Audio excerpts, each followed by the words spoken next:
All right, welcome. Today, we're diving into a hidden force that explains why honey oozes out of a jar while water just splashes right out. It's called viscosity. And believe it or not, it governs how pretty much every fluid in our world moves.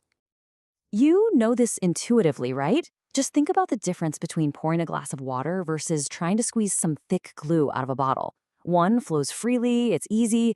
The other is slow, stubborn, and resists moving. Well, that resistance is viscosity in action. So, what's the secret ingredient here? What's the one big difference between these fluids? It all comes down to a single powerful property at work all around us: viscosity. Okay, so what are we really talking about when we say a liquid is thick or thin? Well, it all comes down to this idea of internal friction.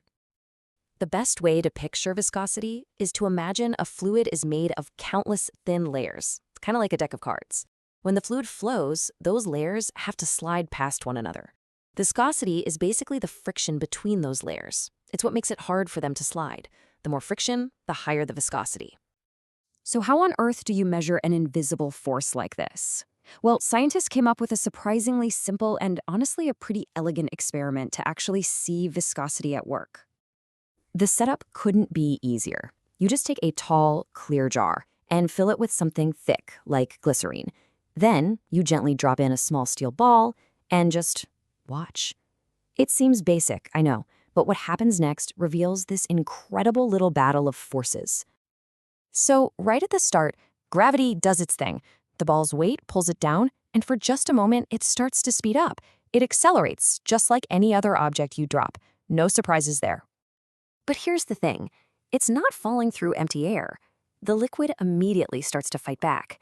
It pushes up with two different forces. The first is just buoyancy. We call that upthrust. But the second one, the one we're really interested in, is that viscous drag. That's the internal friction of the liquid literally grabbing onto the ball. And this is the absolute key to the whole thing. That viscous drag isn't a constant force. It's directly tied to the ball's speed. So the faster the ball tries to move, the harder the fluid's friction pushes back against it. The resistance literally grows with the acceleration. So you've got this downward force of gravity and this upward growing resistance. Obviously, that can't go on forever. The two forces get closer and closer until the ball reaches this critical moment, a moment of perfect balance.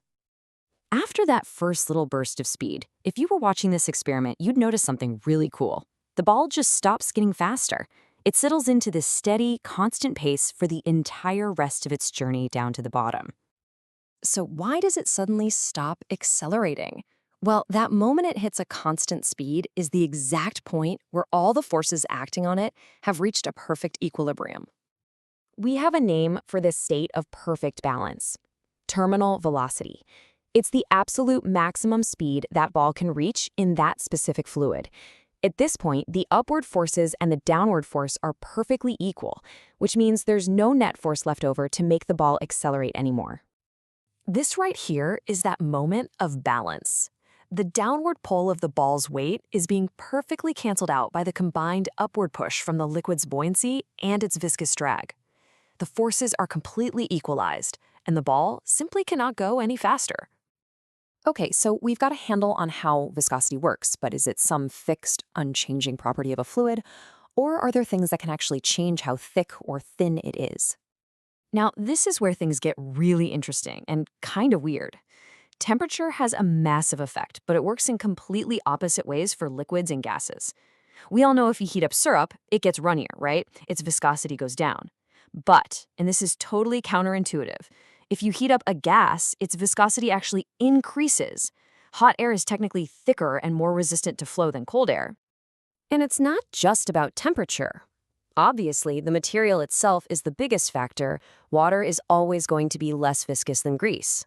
But pressure plays a strange role too. If you put a liquid under extremely high pressure, it can actually get more viscous. A gas, on the other hand, its viscosity stays pretty much the same no matter the pressure. So you might be thinking, okay, cool physics experiment, but why should I care? Well, it turns out that understanding viscosity is absolutely critical to the way our modern world works. This internal friction is everywhere, and it's a constant challenge for engineers to either manage or overcome. Just think about it for a second. The motor oil in your car, it's been engineered to have the absolute perfect viscosity to keep metal parts from grinding themselves to dust. The sleek, curved shape of an airplane wing is designed specifically to manage the viscous drag from the air it's flying through. It is a fundamental, inescapable principle of modern engineering. So I'll leave you with this. Now that you know what you're looking for, you're going to start seeing this invisible force everywhere, from the food in your kitchen to the cars on the highway, and even in the very air you move through every day. So, my question to you is, where are you going to see viscosity at work next?